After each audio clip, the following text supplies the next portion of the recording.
So, hey everybody, I'm very, very happy that you could join with the presentation today. So today is all about scent work for dogs and why it is so amazing, some of what science shows us about scent work and why we should actually be making scent work and sniffing a priority for our dogs, especially if we want a happier dog.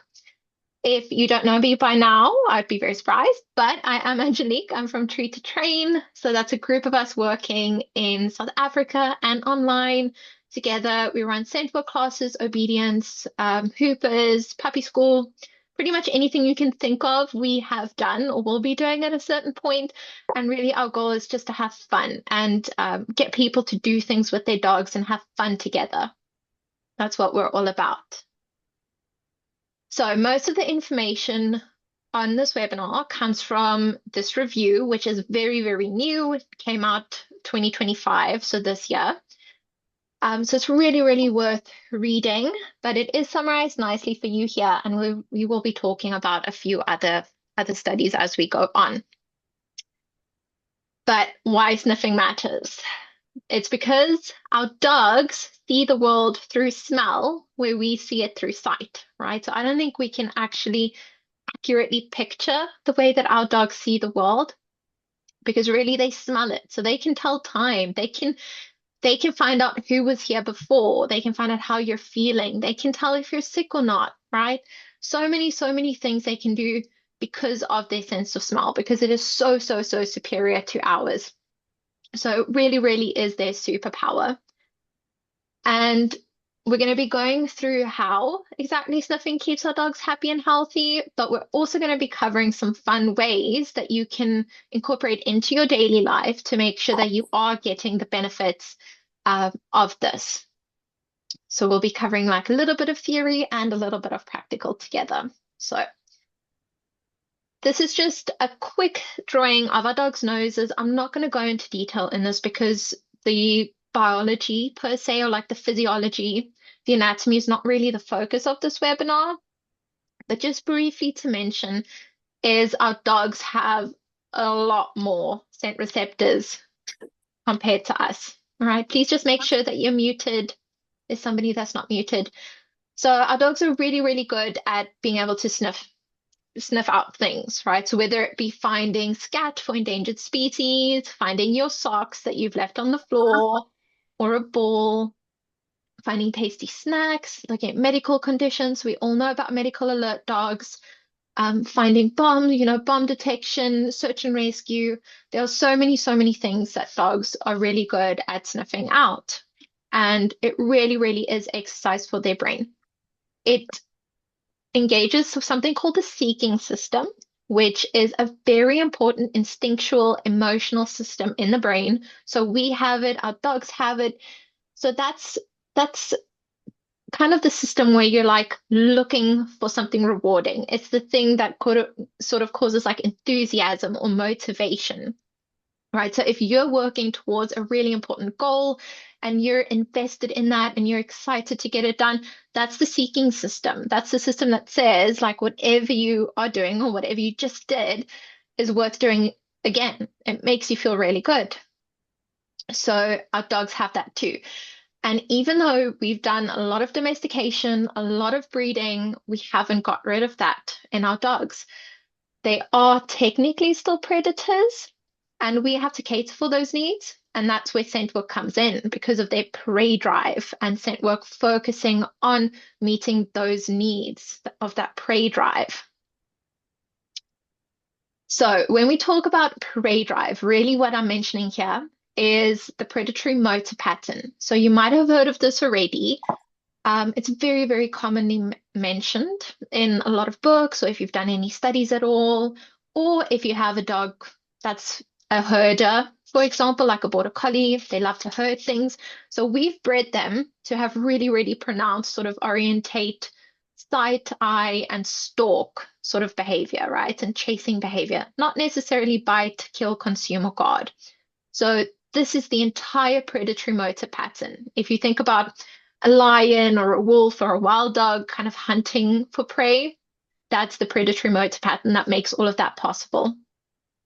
So first, orientate, right? So that's like scanning the environment, looking for the thing. Then we have sight or eye, which is focusing intently on the target. Stalking, very easy to picture. Maybe not in a scent work context, but just in general, that's quite easy to picture. Chasing, we can all picture a dog chasing. Biting, killing, consuming, and guarding. That's the end of that. So think about kind of wolves. Loads of our dogs still complete the sequence all the way through. As I mentioned before, some have been bred to only really do it up to a certain point or, be more pronounced in certain points than others.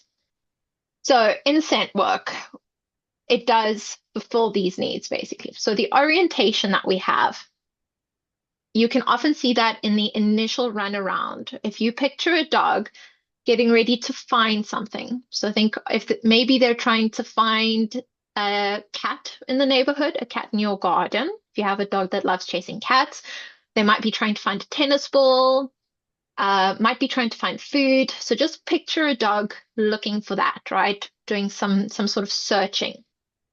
The orientation is the initial sort of run around.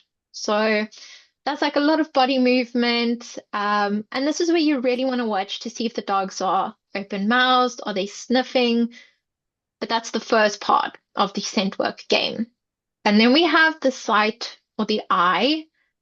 Technically, when we're talking about this in scent work, we're going to relabel that as hunt or search phase. So that's where the olfactory process, the sniffing process, is at its best. And that's where they really become dedicated to that sniffing, right? So that's where you're going to hear kind of a change of rhythm when the dog is really sniffing. So that's really when they sort of focus in. So the stalk is going to become the indication or the freeze or the excited sit, whatever you want to call the thing that is your dog telling you that they found what they want to look for, right? So that's the stalk. For us at Tree to Train, we most likely with us, you'd probably be learning nose freeze indication. So where they really focus, they hover above the thing and sort of point their noses at it. Okay. Chase. So a lot of dogs do need to chase something at the end of the sequence because they want it to be completed. This is where you'll use like a marker signal, which is like a clicker or just yes, good boy, good girl, whatever the marker signal is that you're going to be using. And then you'll see if you can use a reward that is a little bit more chasey. Not all dogs need this, but a lot of dogs do love this. It's really, really rewarding. The act of chasing in and of itself. There are some dogs that are going to want to bite something at the end. Think of your Malinois. I mean, they always love biting something, but grabbing and making contact with the target is really great.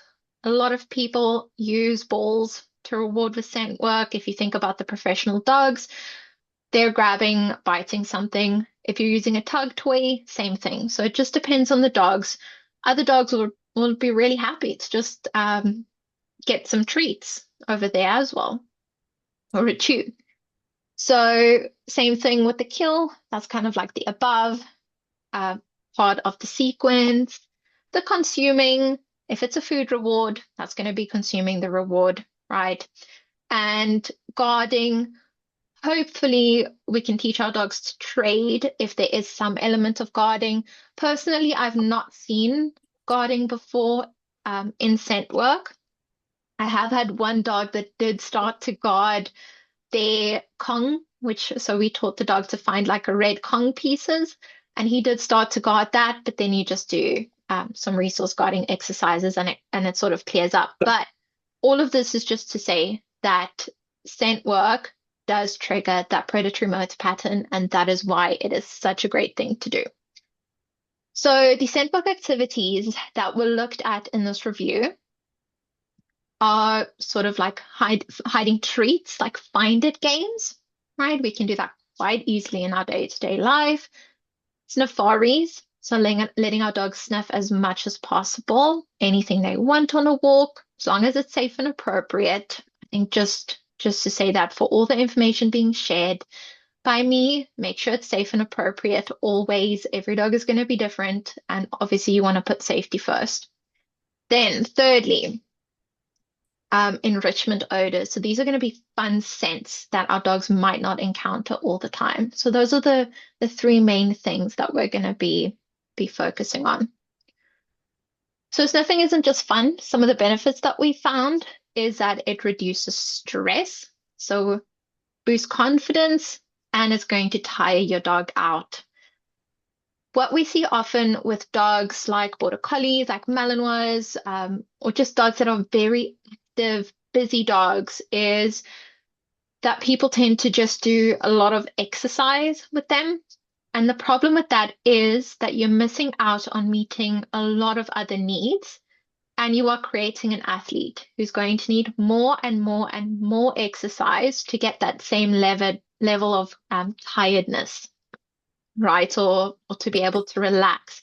So you really want to balance everything sort of exercise related with mental activities as well. It's not just about the physical body. We want to focus on the brain. We want to focus on the emotions too. So sniffing comes in there because it is really low impact activity. So that means all dogs can do it. So from puppies, adult dogs, elderly dogs, all of them can do it. It's not like agility where you have to watch out for doing certain things with puppies, or where older dogs can't maybe run as much, or where it could negatively impact their bodies to be doing a lot of physical exercise. So sniffing really is for all dogs, if not most dogs, which is really, really good. So low impact exercise, really great for mental stimulation as well. And it doesn't take a lot to get benefits. It's something that I like to call a small step, but a big win. So you really get a lot of benefits out of doing a little activity. And sniffing doesn't have to be for an hour. In fact, a lot of dogs can't sniff for an hour. It can be just 5 minutes, 3 minutes, 15 minutes at a time. I used to do scent work activities while I was prepping dinner if I didn't have time to do anything else with my dog during the day, because it was quite easy to do in between dinner preparation while I was waiting for something to finish on the stove or in the oven. We would be doing that in between everything. So it really works well. You can add it all together. As I mentioned before, science does really back this up. They found that after sniffing, or after people have incorporated sniffing activities into a dog's schedule, dogs are able to relax more and they tend to be less barky. And it promotes natural happy behaviors like wagging and exploring, which is what we really want to see, because it's not just not seeing negative behaviors, it's about whether we see positive behaviors. So that's what enrichment is. Enrichment is actually having a positive impact or positive effect on a dog's behavior. It's not just doing something, it's about the results afterwards. So science shows us we definitely do have some good results afterwards. So nosework games are really good to do. There are loads of ways that you can do this. You can hide food. You can yourself play hide and seek with your dog. You can train them, which we'll get in a little bit later, but you can train them to find a specific scent. If you have a dog that is already ball crazy or a dog that's crazy about toys, you can literally just hide the toys. Please mute yourself. I can just hear a dog in the background. Thank you. So please just make sure, Louise, thanks. Okay, so nosework activities, like you can play hide and seek with yourself, with your dog. So you literally go hide, your dog finds you. You can train them to find a specific scent. That could be a tea bag, that could be a Kong, that could be an essential oil smell. For dogs that do this professionally, that's like a balm, that is like something that's contraband, right? They can go find that. Hiding food, don't think I've mentioned that, but that one's pretty obvious. They can hunt for their food. That's a really lovely thing to do. And if your dog already likes toys, as I mentioned, you can be hiding those toys. If they're already extremely motivated to find the toys, it's just a matter of making those searches small and achievable and building up to something bigger. Okay. And this is going to increase optimism. We'll get to that study in a little bit. And it's going to lower stress hormones. All right, Next. which is really good. Hello, Tara. I hope you guys are doing well. Just mute yourself for me, please. Then another thing you can do is incorporate more sniff walks. So sniffing walks are about kind of moseying along, following your dog, letting them sniff what they want to do. And that's going to help your dog be happier, less reactive. As something to add there is make sure the environment where you're doing these sniffing walks in is appropriate. Because if you try and do a snuffy walk in an area where your reactive dog is barking at everything, you are not really going to get positive benefits from that because they're going to be worried about everything else and they're not going to do a lot of sniffing. So choose the area where you want to do your sniffing walk really well. I always prefer areas that are a little bit more naturey or a little bit calmer, where dogs don't have to worry about anything else. They can literally just focus on sniffing, right? Those are the decompression walks that we talk about a lot. Um, Areas where there are lovely things to smell also work really well. So that's where you're going to get your benefits from. Yeah, I've already mentioned some of these. We're going to just browse over them super quickly, but find and use things that you have at home for this. So it could be giving, popping a few treats in a box, giving it to your dog to shred before you put it in the recycling bin. Obviously, just be aware that loads of dogs will ingest things. And if that's your dog, you don't want to give them something that they shouldn't ingest. If you do have a dog that loves swallowing things, try and use um, objects that they can actually swallow. So you can actually buy like a head of lettuce and you can hide treats in there. You could freeze treats in sort of ice blocks. So really just things that they can either not break up to swallow, or if they do, it's totally fine for them to sort of ingest that. So use what you have at home. If you have a towel, you can hide a few treats in the towel, roll it up, twist it around, tie it in a knot, and you can give that to your dog to figure out. Common things you'll see as well online. It's like snuffle mats or snuffle balls. Those are really good to do as well. What I would encourage you to do though is if your dog masters a specific activity, you need to make it a little bit more challenging again. So every time, just up the ante a little bit so that you still get those benefits, so that it still stays mentally challenging. And it might seem a little bit, what's the word? It might, or the question might be, why do we actually want our dogs to quote unquote work for their food? And it's because it actually makes them feel good. If I can provide my dog for an opportunity to experience happy feeling hormones for 20 minutes versus him eating out of a bowl for 2 minutes, I'm going to choose the 20 minutes activity, right? There's something in psychology, I guess, or animal behavior where that's called contra freeloading.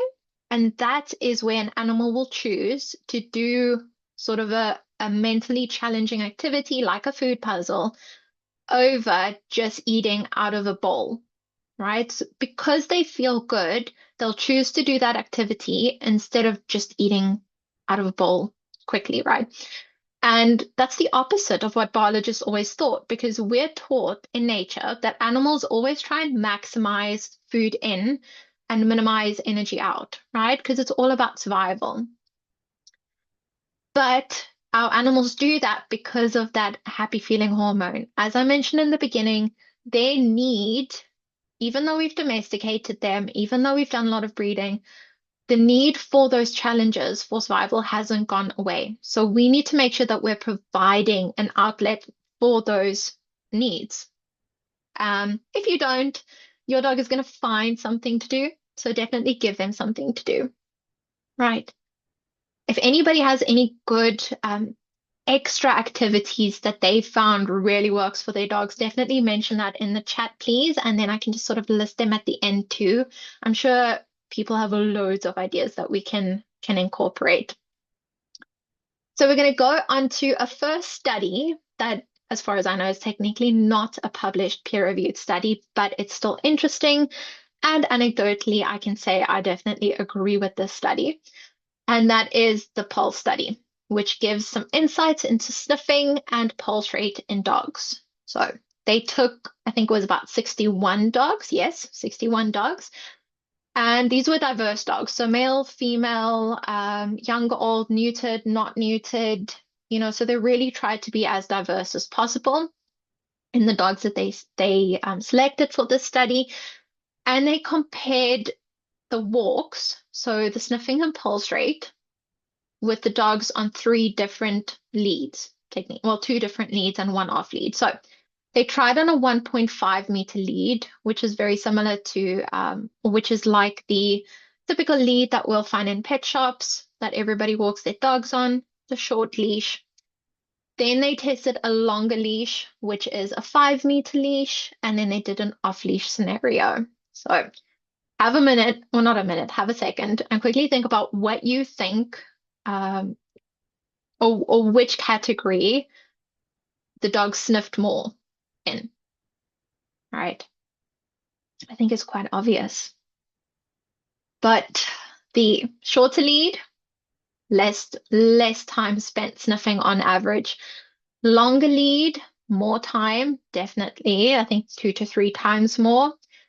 And then we have the unlead. So when unleashed, when dogs weren't on lead at all, they were off leash. They could move where they wanted, they could sniff where they wanted. So definitely dogs that were off lead spent the most amount of time sniffing. And that's really what we want. So try and make it a priority to give your dogs some time where they can be off lead or on a longer lead, especially for safety reasons, where they can sniff as much as possible. In one of the welfare courses that I did, one of the lecturers actually mentioned that the fact that our dogs don't have off-lead time is a welfare concern, right? Like that is actually how much of a negative impact it can have on your dog's life. There are so many things that we control in our dog's life. We need to give them freedom where we can. Make sure it is safe and appropriate, though. I'm not saying you should walk your dog in the middle of a busy road off lead. Obviously, that is really not going to be good. But find a safe and appropriate way where your dog can be off lead or where they can be on a longer line. There are loads of ideas for this. Reach out to me if you don't know where to find these places because you can, even for reactive dogs, even for anxious dogs, right? Even for aggressive dogs. And I would say for dogs with behavior concerns, it actually needs to be more of a priority in most cases where they can have choice, where they can have control. It's really about them moving where they want, having full range of motion, full freedom, and just really having that agency. Okay. Secondly, it's this one, it is a little bit older. There were some comments about this one as well, but what's important for you to know is that nose work induces a positive judgment bias in pet dogs. So a positive judgment bias, just see that as another a way of saying optimistic. Like it just makes a dog more optimistic. So in the study, they compared dogs that did nose work, right? That were taught to find treats in a box, find a treat in boxes, versus dogs that just did heel work, right? So something more obedience related. So the dogs, both groups still did training. Both dogs still did reward-based training. But the dogs that did nose work at the end of the study, and it was just a couple weeks, I can't remember exactly how many weeks now, 2 weeks, there we go. At the end of 2 weeks, were more optimistic than the dogs that literally just did heel work, right? So that's what I mean with a small step, big win. So we want dogs that are more optimistic. I think all of us can agree dogs that view the world more positively instead of negatively. Obviously, this is not a treatment plan, simply doing nose work on its own, but it can form part of a really good behavior modification plan that you want to do with your dog. It helps them spend more time actually engaging in natural, rewarding behaviors, and it improves emotional well-being by encouraging autonomy and problem solving. That's what we really want. Uh, all of the information, or rather, I should rather say, most of the information we see out there about dogs is very much about how can we control our dogs, how can we help them fit into our lifestyle. And a lot of people actually just want a robot instead of a dog. But I want you guys to remember that your dog needs to be a dog in a safe and appropriate way, right? They have to do things that dogs do. And nose work is one of those things where it's a small step and a big win. So incorporate those sniffing activities into your weekly schedule, into your daily schedule, right? Whatever's going to have positive impact on your dog's life. It's going to help them feel more confident and happier. So here we have a video. This one is one on Instagram. That's just like a little bit of an enrichment hack. There are variations of this activity that you can do. So if you have a tree with some grooves in, obviously make sure that your dog isn't going to get any thorns with the tree that you choose, right? You can hide treats in those little grooves for them, but you can also do it on a wall between bricks if you have that. If you have leftover spaghetti, you can actually like hang the spaghetti on like a little bush as well, as long as it's safe. It's really, really great to just encourage your dog to forage.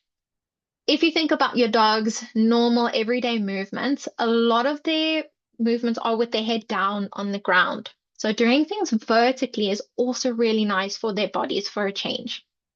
So let's have a look at the video here.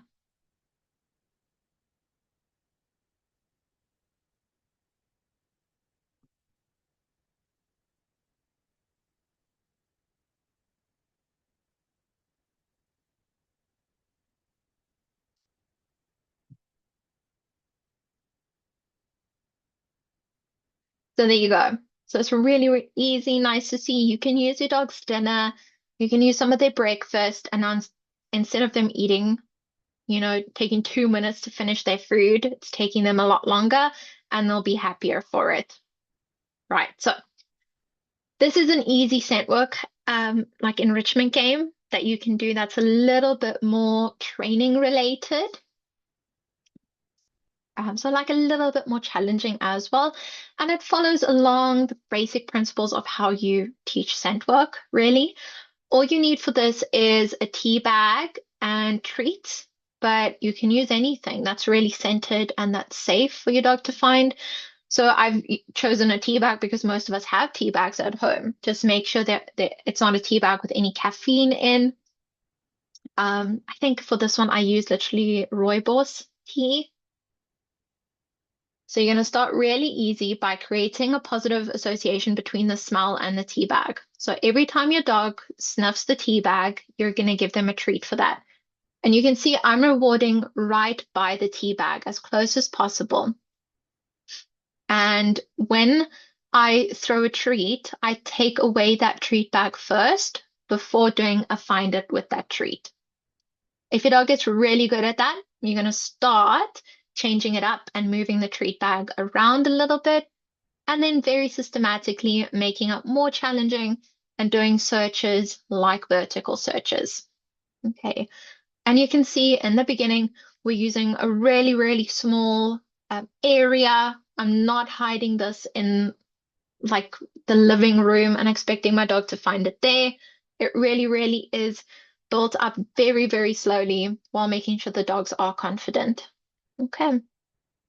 So that's just an easy activity you can incorporate. Then, this is from Oh Snap It's Back on Instagram. And this is also a very nice activity you can do, especially on the rainy days, or the very hot days, or the snow days. Or if your dog's just on like limited movement, you don't have a lot of time, and it's with things that you have at home. So you can take some bowls, take some Tupperware. It's really just something you're going to put a treat in. And you're going to start off by throwing a treat so your dog gets distracted and hunts for that treat. While they're busy, you are going to drop another treat into a bowl. So when they come back, they actually have to sniff to find out which bowl it is. And this is just going to take a couple minutes, and you can actually do this with your dog's dinner and change up the positioning of the bowls. You can start adding things to the bowls to make it more difficult so they actually sniff to find the treat.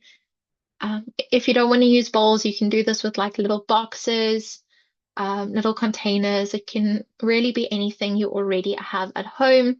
You can hide more than one treat. You can hide two treats, in every rotation. So it's really just about encouraging them to sniff as much as possible. So, some frequently asked questions about sniffing. Is sniffing a waste of time on a walk? I hope everybody here agrees that it is not. You should be letting your dog sniff on walks. Obviously, we don't want to encourage pulling. We want to make sure that we are being safe with the walks, and you can have different kinds of walks. You can have a training walk, you can have an off-lead walk, you can have a walk on a long lead.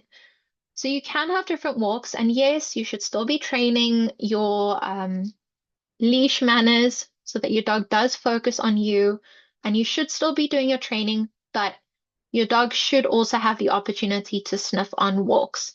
Even if you only feel comfortable putting it on cue, where you can say to your dog, okay, go sniff, and they know, okay, great, now I can sniff.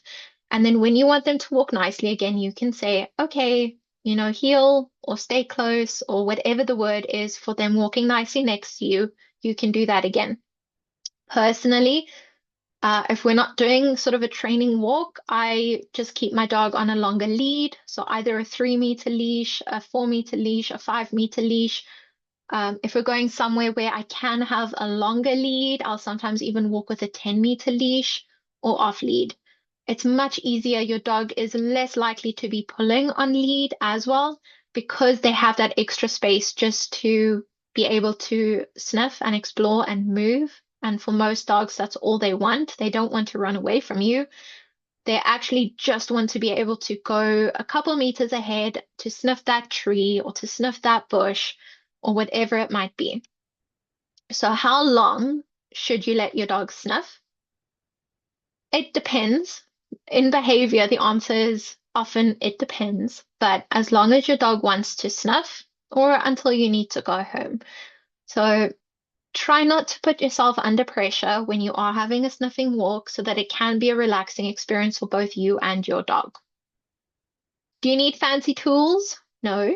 You just use treats, you can use boxes, you can use leaves in your yard. If you're going on a walk outside, you literally just need a longer lead, your treats, your dog on a harness. Very important, always use a longer lead with a harness. It can be deadly to a dog if they are not wearing a harness on the longer line. Um, and then if you're doing an activity like a food puzzle, use what you have at home. If you've trained your dog to do scent work in some way, use what you have at home. I've used shoes before. I've used a car before, used boxes. I've used bags before, like luggage bags, backpacks. You can use all of that. Um, if you have like not a cardboard bag, a paper bag, you can pop a couple treats in there, give it to your dog to shred up. So really try and find ways where it's going to be easy for you to actually do this, right? It's going to take a couple minutes. Keep your treats next to the kettle, and every time you boil the kettle, grab a couple treats, pop them in a paper bag, and give that to your dog. Let them have fun. If you're doing this around mealtime, that's even better. Some studies have shown that doing enrichment at the same time, like making it predictable, actually has a bigger impact on behavior.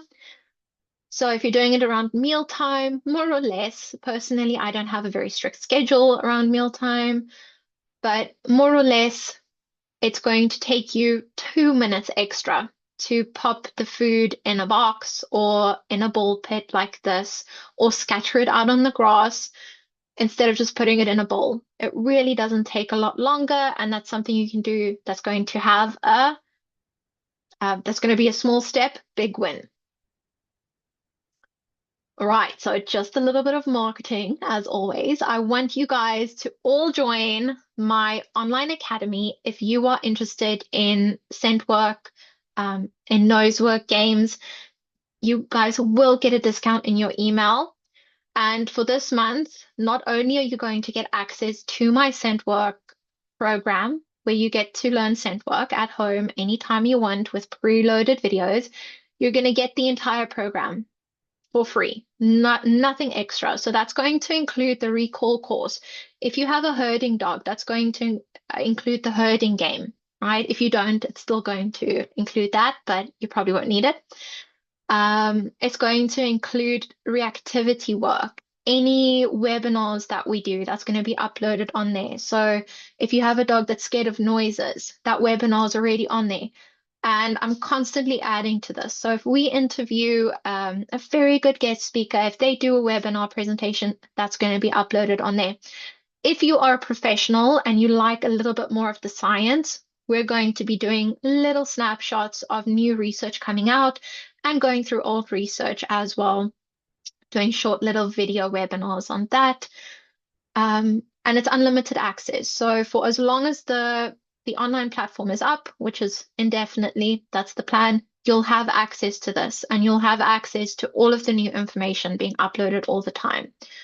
So you guys will get information on that in your emails after this. But let's go back and see if we have any questions. If anybody wants to unmute themselves, I'm more than happy for you to ask a question too. Okay, awesome. So Bella, she loves her ball. So finding her ball is really, really good to sort of replace mindless chasing with finding a ball. Definitely you can hide it in the garden, in the long grass, in boxes, all over. It's definitely a good idea. And they have 2 dedicated sniff walks a week, which is great. For some dogs, you might need more. For other dogs, you might need less. It really just depends on your dog. Yeah, and on those walks, don't really ask for anything. It's just letting them go where and where they want. Nobody else has any questions or any comments? No, great. So I will be sending a few extra cool links in your email, so keep an eye out for that, and you'll also get the recording. But I hope you guys, yeah? Yeah, it's Renelle here. I'm on Willem's computer. I just want to know, we've got Max, he's 8 months now, and he's still tearing everything apart. So if I give him a towel with treats in it, he's going to start ripping, because every time we leave the house, when he gets back, we sort of scan the whole yard just to see what's being ripped apart. So don't you think, how are you going to handle that? If I give him a box with treats in it, don't they tend to go for all boxes? Or how are you going to get over that obstacle? Yeah, okay, that's a very good question. That's a really, really good question. So, firstly, don't ever leave your dog unsupervised with something that you think could be, dangerous for them. It's very easy for them to sort of choke or get hurt when you're not supervising them. So most of the time, we really advise that enrichment is done under supervision. And then the second part of the question is, how do you sort of prevent a dog from learning to shred a box if you don't give it to them? So dogs learn in context. There are some dogs that will generalize to do that, but most dogs don't. They can tell the difference between here you go, you can tear this up, and this box is sort of left out there. So you just have to make sure that when you give the box, it's it's very clear that it is now time for that activity. All right. And Something else to add for that. If we meet needs, it makes it less likely that our dogs will do the things that we don't want. So, an example of that is if you have a border collie that loves herding things and you take them for herding lessons, they will probably be less likely to herd the kids at home or cars. Why? Because they've already had an opportunity to actually do that behavior. We've met their needs, right? So it's about being clear as to when and where they can actually sort of shred stuff, um, and then making sure we are meeting needs, right? So for dogs that love shredding stuff, that love chewing stuff, often we want to actually stop giving them opportunities to do that. And yes, you should be picking up the things that you don't want them to shred. But for those dogs, they actually have a need to do more of that activity, if that makes sense. So we actually need to be providing them with loads of appropriate opportunities. So if you're worried about a box being ingested, maybe the box is not the way to go. Not specifically for you now, but in general, maybe a different enrichment activity is better. Maybe a chew, could work really well. Um, or doing more enrichment activities that are appropriate. Okay, does that answer your question? I know it was a bit of a long question, so I might have missed a point. Just let me know.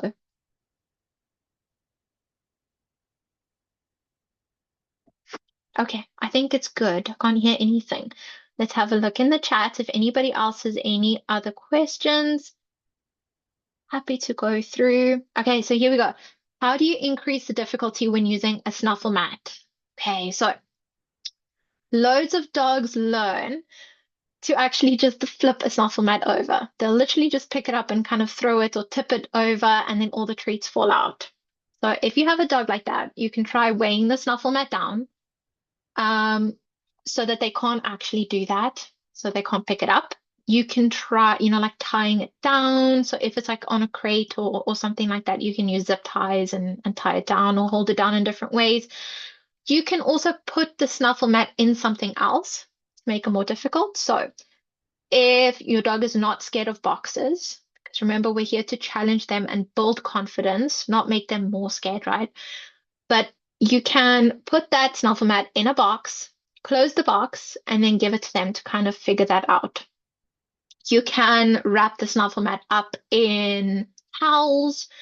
You can hide the actual snuffle mat so your dog doesn't just get the snuffle mat, they have to search for it first, then they get it, and then they can sort of sniff from there. Yeah, those are just like a few ideas off the top of my head. I'm sure there are so many creative ideas. I'll also encourage you guys to have a look at 100 Days of Canine Enrichment. There's literally like 100 different ideas on there that you can have a look at. And it's not just all food-based enrichment. There's loads of different types of enrichment on there.